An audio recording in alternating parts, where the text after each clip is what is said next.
Civil services with Nilesh channel आपका स्वागत करता है। इस वीडियो को बहुत ध्यान से देखिएगा। इस वीडियो में हमने बहुत सारी इंपॉर्टेंट चीज़ें डिस्कस की हैं। चैनल को सब्सक्राइब कर लीजिए ताकि ऐसे इंपॉर्टेंट कंटेंट आप मिस ना करें। हमारी टेलीग्राम कम्युनिटी है civil services with Nilesh channel, वहाँ पे आप जुड़ जाइए। यूपीएससी से रिलेटेड बहुत सारे इंपॉर्टेंट कंटेंट हम अक्सर वहाँ पे शेयर करते रहते हैं। अगर आप पीसीएस की तैयारी कर रहे हैं तो हमारा Telegram channel PCS with Nilesh को सब्सक्राइब करना बिल्कुल ना भूलें। आप हमारी वेबसाइट www.nilesh.air442.com पे विजिट कर लें। वहाँ पे आपको UPSC and even state PSC से रिलेटेड बहुत सारे इंपॉर्टेंट कंटेंट मिल जाएगा। Civil services with Nilesh channel में आपका स्वागत है। आज हम हमारी पॉलिटी की जो वन लाइनर सीरीज चल रही थी उसमें चैप्टर 10 को स्टार्ट करेंगे, जिसका नाम है फंडामेंटल ड्यूटीज़, यानी कि मौलिक कर्तव्य। ठीक है, तो सबसे पहले जब हम इसको स्टार्ट करने जा रहे हैं तो एक क्वेश्चन हम देख लेते हैं अपने आप से ही कि मौलिक कर्तव्यों की जब हम बात करते हैं तो मौलिक कर्तव्य यानी फंडामेंटल ड्यूटीज़ जो हमारे संविधान में आई हैं, ये कहाँ से इंस्पायर होकर आई हैं? तो ये हमने यूएसएसआर से इंस्पायर होकर ली हैं। ठीक है, और एक चीज़ और, जो फंडामेंटल ड्यूटीज़ हैं they were not there in the original constitution. 42nd जो कॉन्स्टिट्यूशनल अमेंडमेंट हुआ था उसके बाद में इनको हमारे संविधान में इंक्लूड किया गया था। किसकी रिकमेंडेशन पर? स्वर्ण सिंह कमिटी की रिकमेंडेशन पर। ठीक है, तो फंडामेंटल ड्यूटीज़ को हम जल्दी से एक बार देख लेते हैं। तो जो पहली फंडामेंटल ड्यूटी है वो क्या कहती है? To abide by the constitution and respect its ideals and institution, यानी कि संविधान का आपको पालन करना है और सम्मान करना है उसके जो आदर्श हैं, उसकी जो संस्थाएं हैं, नेशनल फ्लैग है और नेशनल एंथम है। ठीक है, तो नेशनल एंथम क्या हो जाएगा हमारा? जनगण मन। और हमारे जो इंस्टीट्यूशंस हैं उनका भी सम्मान करना है। ठीक है, तो हमारे जो इंस्टीट्यूशंस होंगे वो क्या हो सकते हैं जिनका हमें सम्मान करना चाहिए? कमेंट में लिखो आप लोग। ठीक है, आदर्श कौन हो सकते हैं? आदर्श तो हमारे फ्रीडम फाइटर्स हो सकते हैं, जैसे कि भगत सिंह। ठीक है, और कौन हो सकता है? महात्मा गांधी।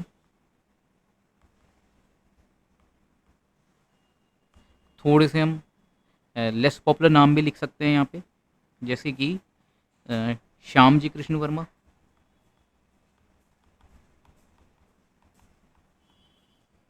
मैडम भीकाजी कामा।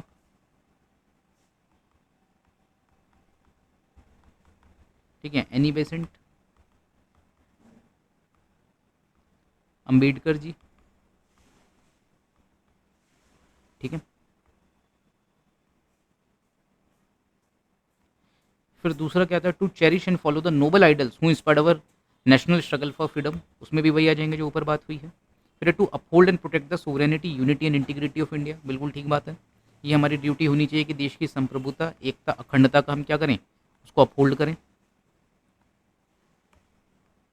फिर to defend the country and render national service when called upon to do so, जब भी हमसे कहा जाएगा हम नेशनल सर्विस करने के लिए भी, राष्ट्रीय सेवा करने के लिए भी तैयार रहें। To promote harmony and the spirit of the common brotherhood among all the people of India, transcending religious, linguistic, regional और सेक्शनल डाइवर्सिटीज़। ठीक है, यानी कि सभी लोगों के बीच धार्मिक, भाषाई, क्षेत्रीय, वर्गीय विविधताओं से परे सद्भाव और समान भाईचारे की भावना को हमें बढ़ावा देना होगा। ठीक है, to renounce practices derogatory to the dignity of women, इसमें हम क्या लिख सकते हैं? इसमें कुछ चीज़ें हो सकती हैं जैसे कि सती प्रथा, पर्दा प्रथा, या फिर इंस्टेंट ट्रिपल तलाक, या फिर हलाला। ठीक है, to value and preserve the rich heritage of our composite culture. अब बात आती है कंपोजिट कल्चर क्या होता है। तो हम कंपोजिट कल्चर की अगर बात करें तो इसको हिंदी में कहा जाता है सामासिक संस्कृति।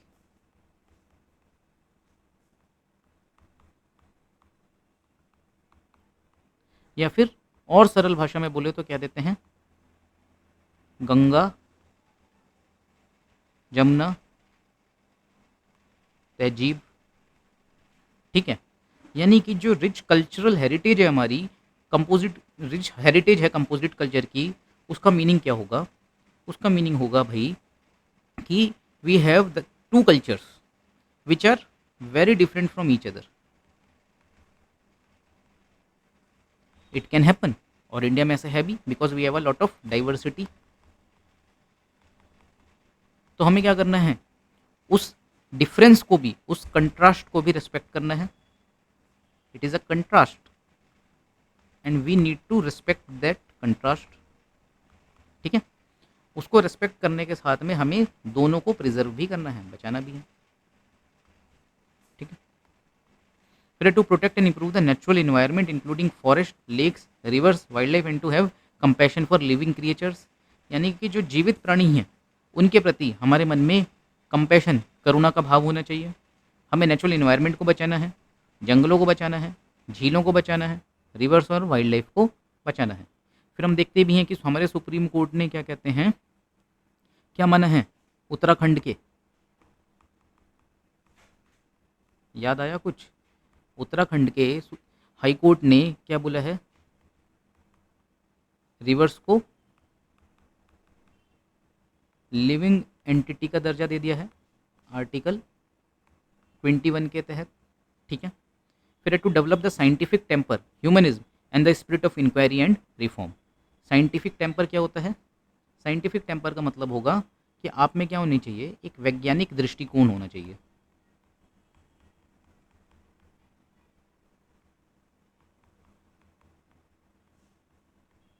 इसका क्या मीनिंग होता है, थोड़ा सा समझ लेते हैं कि जब हम साइंटिफिक टेम्पर की बात करते हैं, इसका बेसिक मतलब ये हुआ कि आपके अंदर लॉजिकल थिंकिंग होनी चाहिए। क्या होनी चाहिए?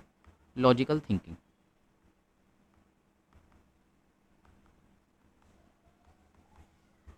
और बायसनेस नहीं होनी चाहिए। ठीक है, अब हम बात करते हैं कि साइंटिफिक टेम्पर में होगा क्या। देखो, कोई व्यक्ति है, वो साइंटिस्ट है, ठीक है, वैज्ञानिक है वो, और उसको अपनी लैब में एक लैब असिस्टेंट की ज़रूरत है। ठीक है, अब दो लोगों ने अप्लाई किया है लैब असिस्टेंट के लिए। ठीक है, वो हम साइंटिस्ट मान लेते हैं दैट ही इज़ जीव। ठीक है, अब जो लैब असिस्टेंट हैं जिन्होंने अप्लाई किया है, one is a Muslim, other is a जीव। ठीक है, दोनों टैलेंटेड हैं, स्किल्ड हैं। ठीक है, अब ये जो साइंटिस्ट है, इसको ऐसा लगता है देखने पर कि जो मुस्लिम कैंडिडेट है मोर टैलेंटेड, और जीव जो है इससे भी काम चल जाएगा but he is less talented. लेकिन क्योंकि ये अपने आप से जीव है, और इसने यदि जीव को सेलेक्ट कर लिया इस बेसिस पे that he is from same religion, तो हम क्या कहेंगे, that he is a scientist but lakhs, क्या लैक कर रहा है वो, ही लैक्स साइंटिफिक टेम्पर। ठीक है, सबको समझ में आया कि साइंटिफिक टेम्पर यानी वैज्ञानिक दृष्टिकोण, एक वैज्ञानिक नज़र कैसी होती है। There can be a scientist who lack scientific temper, who have prejudices. तो साइंटिफिक टेम्पर क्या करेगा, जो प्रीजुडिसेस हैं उनको ख़त्म करेगा, जो बायसनेसेस हैं उनको ख़त्म करेगा, जो प्री कंसीव्ड नोशंस हैं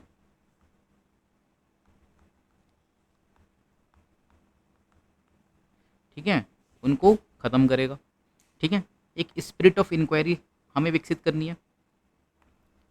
ठीक है, जब हम स्पिरिट ऑफ इंक्वायरी की बात करते हैं तो एक स्टेटमेंट जो आपको ध्यान आना चाहिए वो है सोक्रेट का, जिसने क्या कहा था, undetermined life is not worth living. ठीक है, मैं इसको एक्सप्लेन नहीं कर रहा, आप इसको एक बार खुद से देखें कि स्पिरिट ऑफ इंक्वायरी का undetermined life is not worth living से क्या लेना देना है। So when we talk about spirit of inquiry, तो जब आप में एक स्पिरिट ऑफ इंक्वायरी होगी तो क्या चीज़ नहीं होगी, you would not be conformist, आप कन्फॉर्मिस्ट नहीं बनोगे। ठीक है, you will question the things.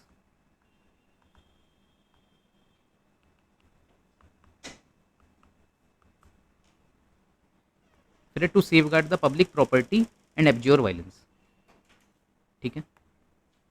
To strive towards excellence in all spheres of individual. So जब हम फंडामेंटल राइट्स की बात कर रहे थे, सॉरी फंडामेंटल ड्यूटीज़ की बात कर रहे थे, तो हम के पे आते हैं, to strive towards excellence. To strive towards excellence का मतलब क्या हुआ? सर्वश्रेष्ठता की ओर बढ़ना, ठीक है। एक्सीलेंस मतलब सर्वश्रेष्ठता, स्ट्राइव मतलब बढ़ना, इन ऑल स्फेयर्स ऑफ इंडिविजुअल। तो आपको क्या करना है, प्रयास क्या होना चाहिए कि हम सर्वश्रेष्ठता की ओर बढ़ें सभी स्फेयर्स में of individual and collective identity, so that the nation constantly rises to a higher level of endeavour and achievement. जब हम लोग खुद से क्या चाहेंगे, एक्सीलेंस की ओर बढ़ेंगे, तो हमारी जो कलेक्टिव एक्सीलेंस होगी,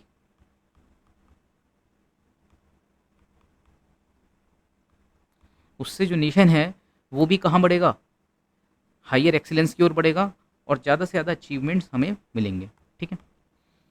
फिर आता है last L, to provide opportunities to children between the age group of 6 and 14 years. अब ये जो चीज़ है, इसको अगर हम देखेंगे तो it has been included by 86th constitutional amendment, ठीक है। ओरिजिनली जो थी वो 10 फंडामेंटल ड्यूटीज़ थी, 11th fundamental duty was added by 86th constitutional amendment, ठीक है। तो इस तरीके से सारी हमने कॉन्स्टिट्यूशनल ड्यूटीज़ को एक बार देख लिया है, 2 से 3 बार आप इनको पढ़ोगे तो आपको ये याद भी हो जाएंगी, ठीक है। Under the constitution of India which duty is not a fundamental duty to vote in general elections.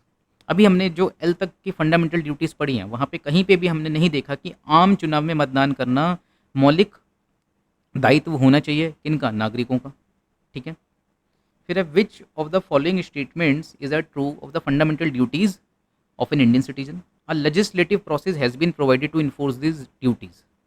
तो ऐसा है क्या, क्या कोई कानूनी जो प्रक्रिया है वो प्रोवाइड की गई है इन ड्यूटीज़ को इन्फोर्स करने के लिए? बिल्कुल भी नहीं। तो फंडामेंटल ड्यूटी जो हैं, ये जो मौलिक कर्तव्य या जो दायित्व हैं, ये दे दिए गए हैं आम नागरिकों को, ठीक है। लेकिन इनको एज सच लागू तो नहीं किया गया। They are correlative to legal duties, बिल्कुल भी नहीं, ठीक है।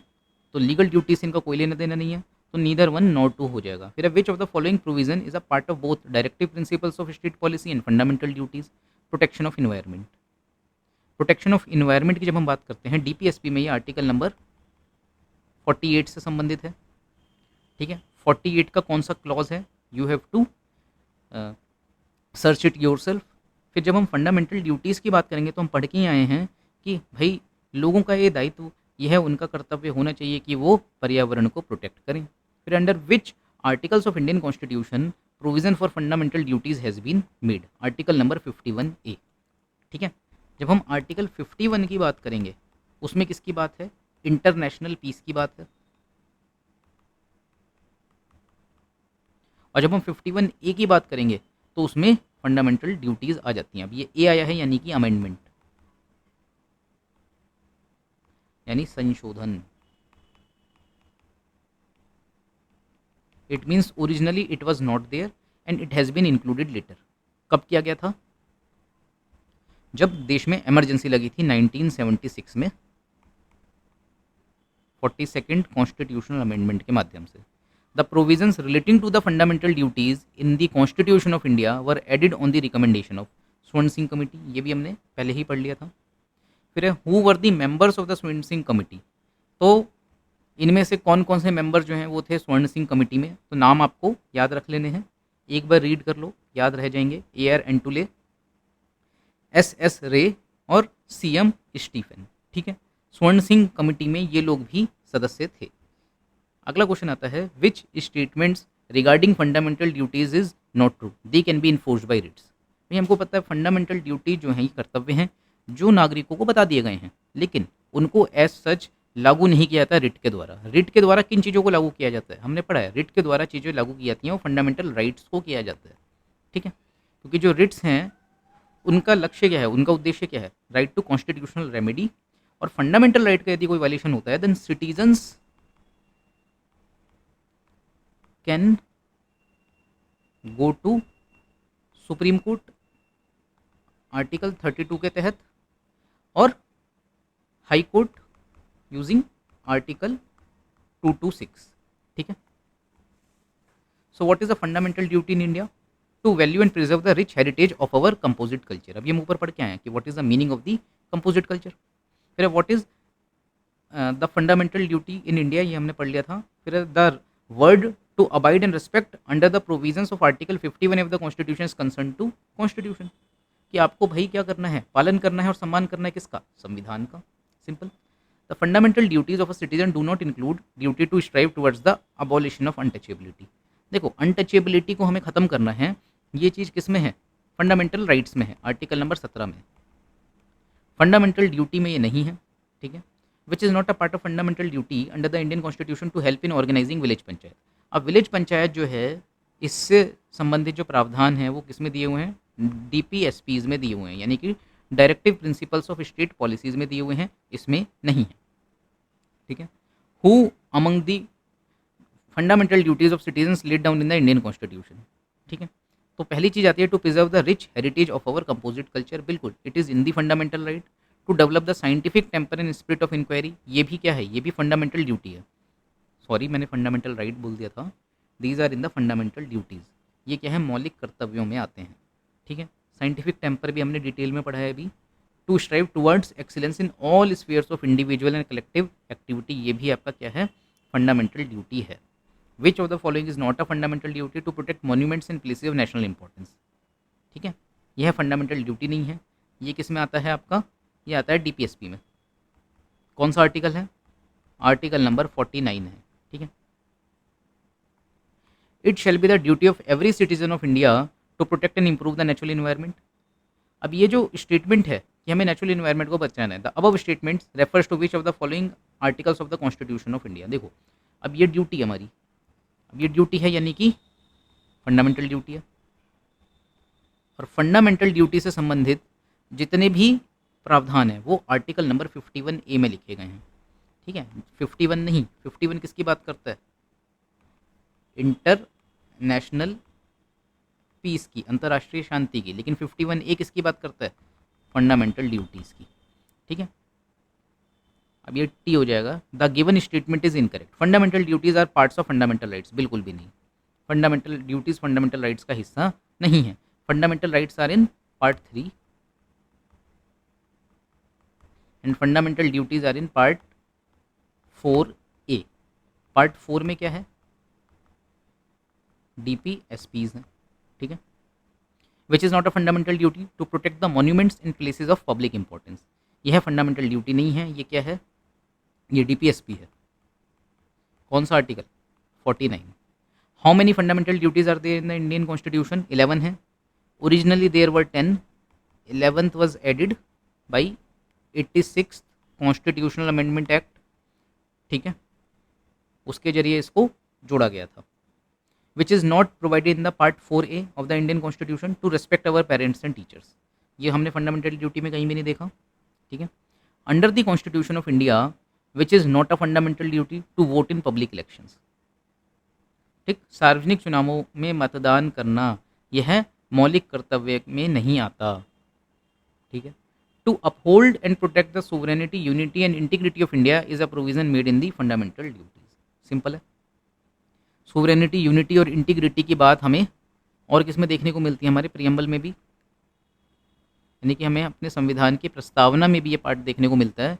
लेकिन ये चीज़ हमें हमारे मौलिक कर्तव्यों में भी मिलेगी, ठीक है।